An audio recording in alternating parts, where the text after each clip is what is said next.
Hello, and thank you very much again for coming along this evening.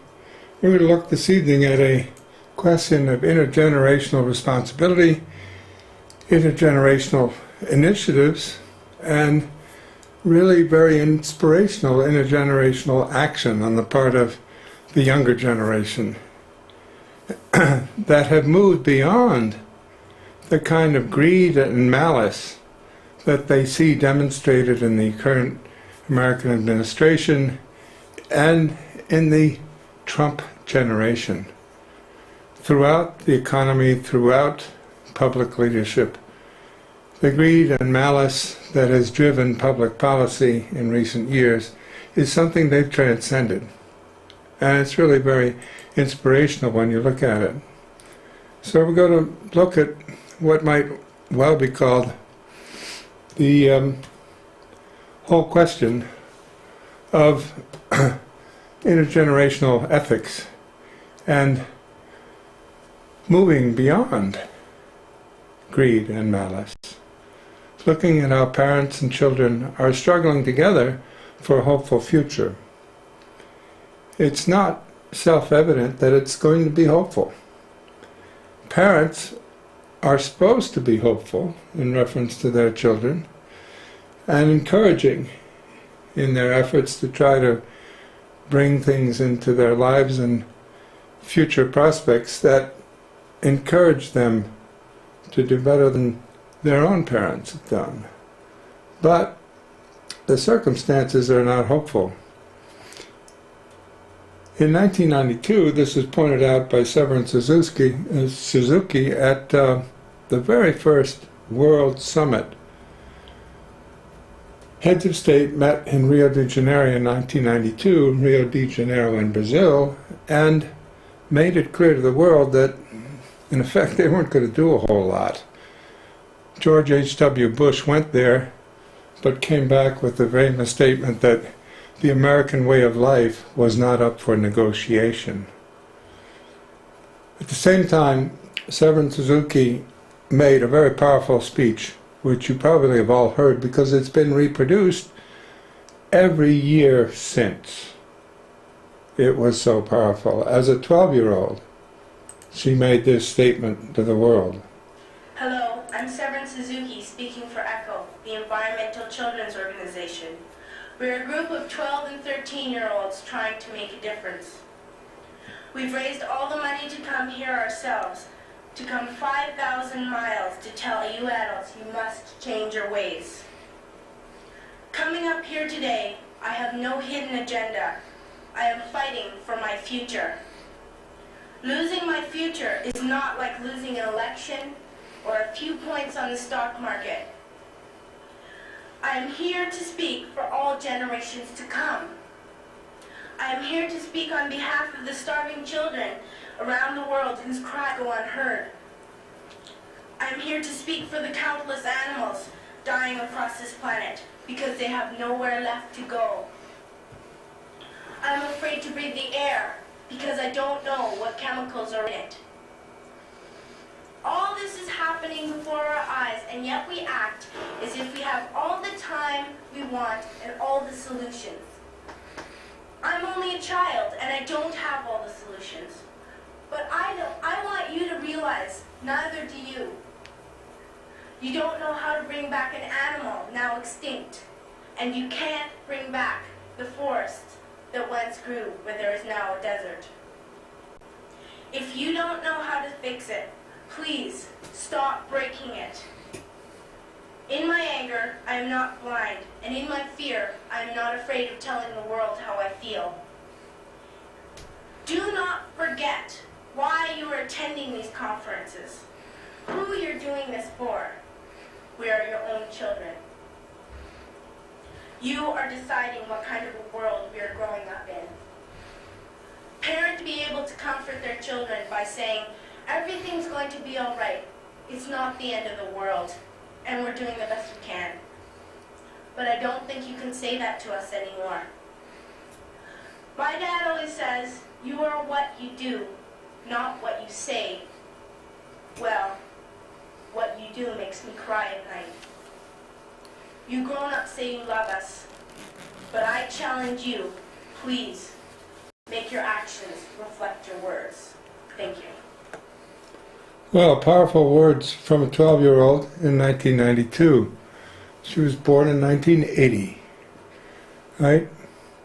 It's not difficult to do the math, nor is it difficult to see what an impact it had on the world at the time and since. It's really quite staggering. Particularly since she evokes her father's work and what he told her. He told her, in effect, you are what you do, not what you say. Heightening the distinction between affirmation in words and actually doing something. Now this turns out to be absolutely crucial because that's what she emphasized. Do something, don't just say something. She then goes on to, in those comments, comment upon what the role of a parent should be. Very interesting and very telling. It seems to me we ought to sort of hold those words in mind for a moment and listen to them again. Take a look. In my anger, I am not blind, and in my fear, I am not afraid of telling the world how I feel. Do not forget why you are attending these conferences, who you're doing this for. We are your own children. You are deciding what kind of a world we are growing up in. Parents should be able to comfort their children by saying, everything's going to be all right. It's not the end of the world, and we're doing the best we can. But I don't think you can say that to us anymore. That's it. Parents should be able to comfort their children by saying, everything's going to be all right. It's not the end of the world. We're doing the best we can. On all three fronts, parents can no longer say that. They can't say it's going to be all right, because it's not going to be all right. They can't say it's not the end of the world, because for many of the people who are now alive, this may well be the end of their world. And they can't say we're doing the best we can. Because a whole generation of parents who were her parents at that time and the age of her parents have done zero, nothing, since 1992. Her words were very stark then, and they resound in the minds of not only of adults who heard it then, but of children who have heard it since. Take a look. She's grown up. She went back to Rio in 2012, 20 years after her first appearance. You can recognize her face. You can recognize her tone. It's really quite extraordinary when you hear her speak 20 years later, and as a citizen now in Canada. It's really quite a privilege to be able to call back her words and see, in fact, what she says later on. It's a matter of some interest to those who are doing work on these things to realize that people are, in effect, grown-ups now, who were children then, and who make statements nowadays, as it were, and in the present, that are important for future generations.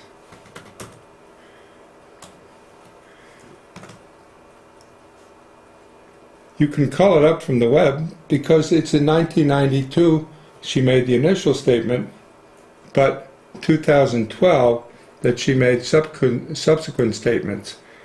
And it's worth looking at that in detail. We'll make it available on Transition Studies so that you can take it at your own speed. Her statement more recently is about working in Canada, and once again, you can get access to it through Transition Studies. She said this 27 years ago, but it wasn't forgotten by a younger generation that's alive today. In fact, they repeated it in 2017, 25 years after she said it, and played it again for the COP23 meetings in Bonn in 2017. Take a look. 25 years later, and that speech could be given today and still have the same meaning. Yes, make your actions reflect your words. Have actions reflected the words? The promise to avoid dangerous climate change? Let's look at the data. All nations agreed to the Kyoto Protocol in 1997. In the 25 years leading up to the 1997 Kyoto Protocol, emissions increased 1.5% per year. But after the 1997 emissions continued to increase even faster than before. The graph on the right has a linear scale, so you can see easily the rapid emissions growth. Emissions from mature economies stabilized, but they had already stabilized by 1980. There's no indication that the 1997 Kyoto Protocol had any significant effect. Emissions from developing countries, developing world, continue to increase as those countries try to raise their standards of living, as they have every right to do. China's emissions may be stabilizing now because they are becoming a mature economy and are trying to limit air pollution from coal. Because of these increasing greenhouse gases, global temperature is rising. Today, global temperature is more than 1 degree Celsius warmer than its pre-industrial level. How high can we let temperature rise? Our best guide is the Earth's history. In the Holocene, the past 11,000 years, the period in which civilization developed, maximum temperature was only 1/2 of a degree Celsius warmer than pre-industrial. Now temperature is far above the pre-industrial Holocene. It is now close to that of the Eemian period 120,000 years ago, when sea level reached 6 to 9 meters or 20 to 30 feet higher than today. Now, you should realize what's going on here. This is the Conference of Parties, and it's an important meeting at which a granddaughter and a grandfather are appearing on a panel. Her grandfather is James Hansen. He has dedicated his lifelong work as a professional to studying these changes in global climate, and he's now heading up a whole new institute at Columbia University to train future generations. In the process, he's inspired a granddaughter to go into this in great depth. And in fact, she's a freshman now, a freshman in college, holding forth with arguments now before the international community that make him proud. In fact, make us all proud, because she's grasped what's at stake and speaks very clearly about it. Why has temperature increased almost linearly since 1975? Because Earth is out of energy balance, more energy coming in than going out.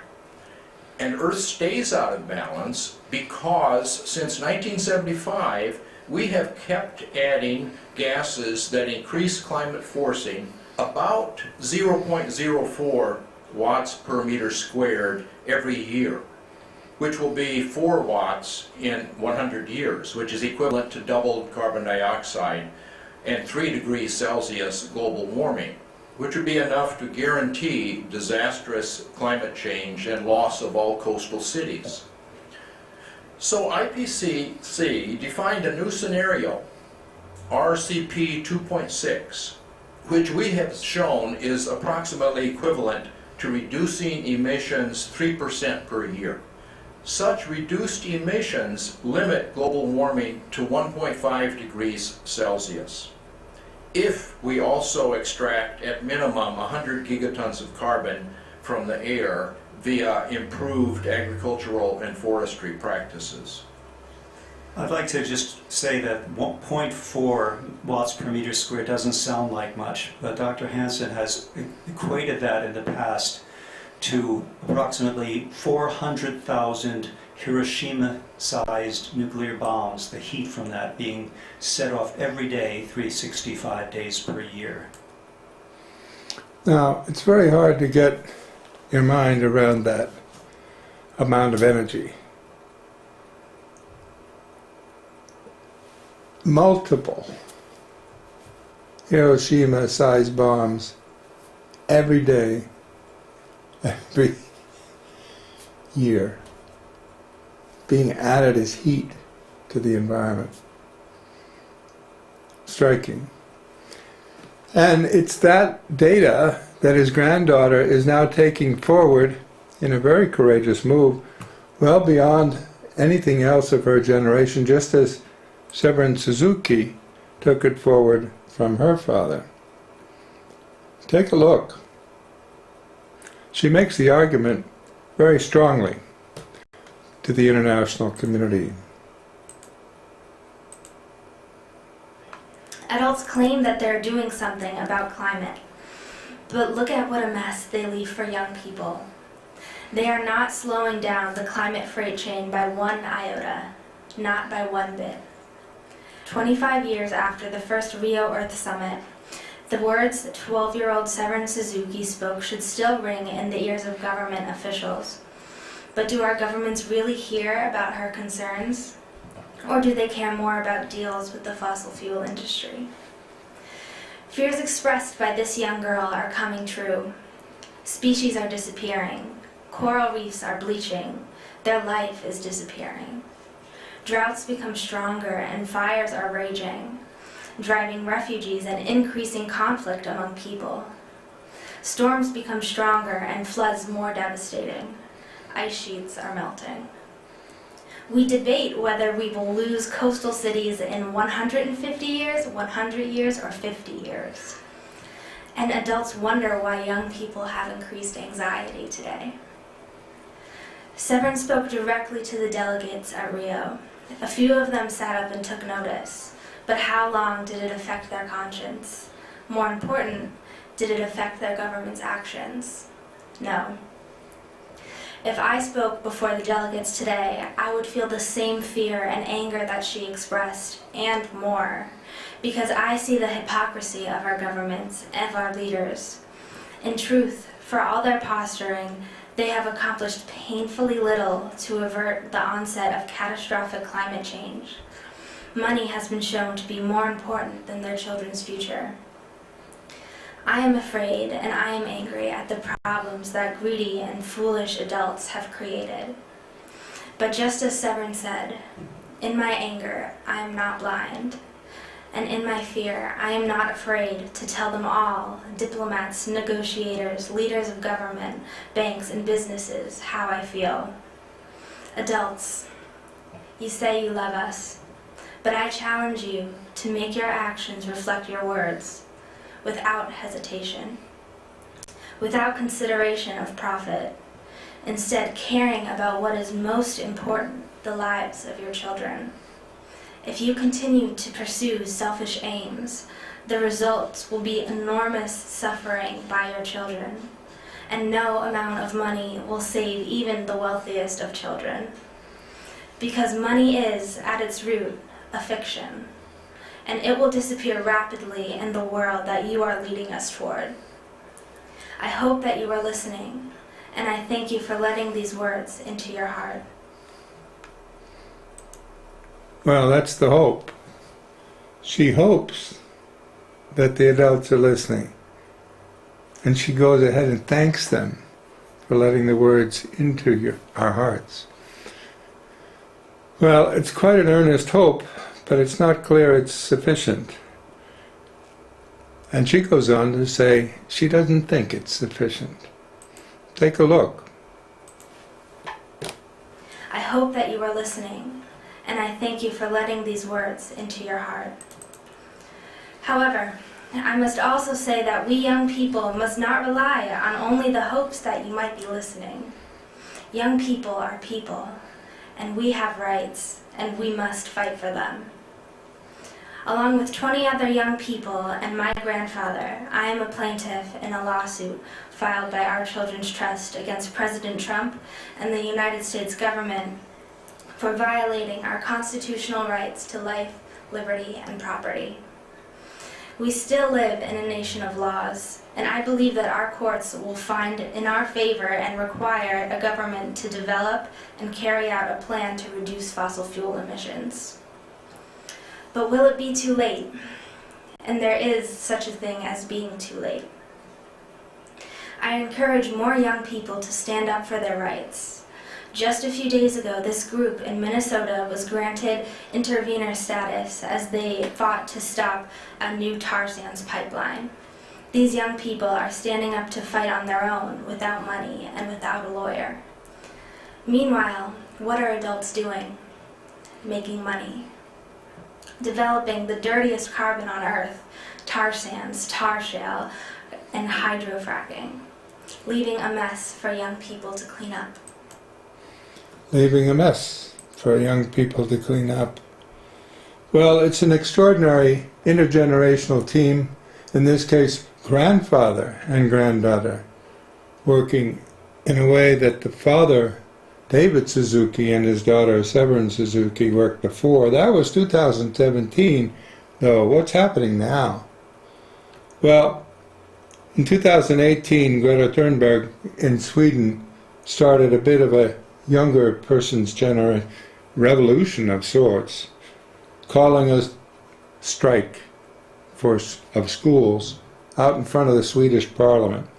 It caught on. People joined her. In Davos this year, just last month, she addressed the world once again. Take a look. The 16-year-old Swedish climate activist Greta Thunberg has arrived in Davos, Switzerland, where she's calling on heads of state and global elites gathered for the World Economic Forum to take urgent action on climate change. Ahead of her trip to the forum, Thunberg posted a video online accusing corporate and government leaders of essentially doing nothing to prevent a climate catastrophe. The climate crisis is something that we all have created. But that is just another convenient lie. Because if everyone is guilty, then no one is to blame. And someone is to blame. Some people, some companies, and some decision makers in particular has known exactly what prices values they are sacrificing to continue making unimaginable amounts of money. I want to challenge those companies and those decision makers into real and bold climate action, to set their economic goals aside and to safeguard the future living conditions for humankind. I don't believe for 1 second that you will rise to that challenge, but I want to ask you all the same. I don't believe for 1 second that you will rise to that challenge. This woman is not deluded by rhetoric or promises. She doesn't believe for a second that you will rise to that challenge, and they don't. She makes an earlier comment to the whole COP meetings 24 in Katowice in Poland, staggering in its implications. Before all the world, she challenges the fatal myopia, greed, and childishness of the Trump generation. You can ask, beyond greed and malice, these kids are extraordinary. They're working with parents around the country, around the world, to struggle for a hopeful future. This is the kind of alliance that's forthcoming. Fortunately, it's gaining ground around the world.